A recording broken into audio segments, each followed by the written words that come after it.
Good morning, I'm Neva Manu, and this is your morning news fix for Friday, 13th of December.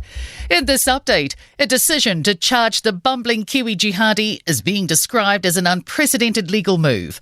Mark John Taylor has been charged under anti-terror law after allegedly travelling overseas to participate in terrorist organisation ISIL.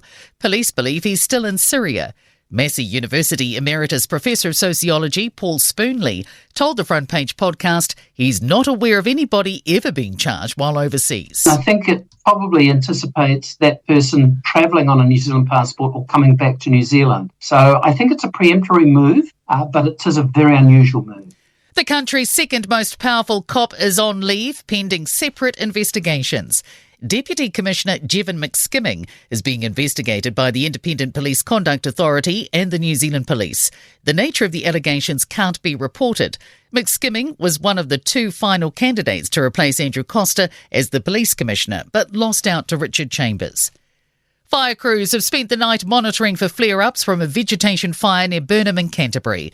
The blaze has burnt through 30 hectares of Selwyn riverbed and farmland alongside State Highway 1. Initial inquiries have linked the fire to a vehicle tyre blowout, but that's yet to be confirmed.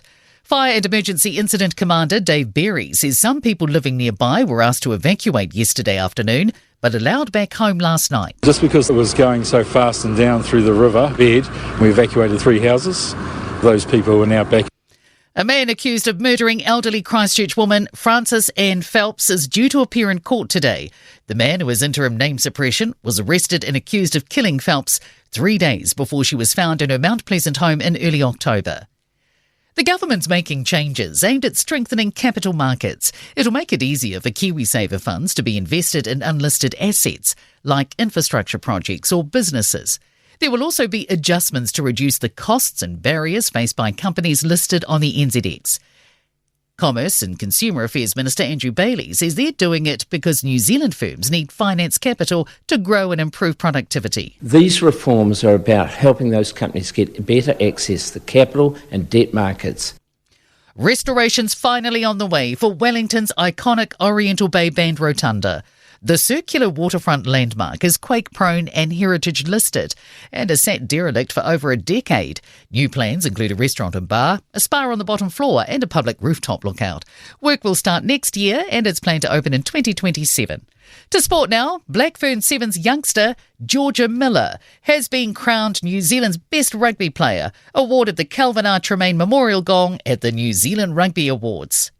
A body has been found in the search for former England rugby player Tom Voice, who died when his car was swept into a flood-swollen river during the UK Storm Dara.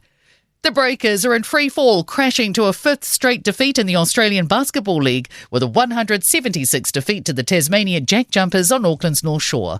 I'm Neva Manu, and that's your latest news fix. We'll be back with the next update at midday from the Newstalk ZB newsroom.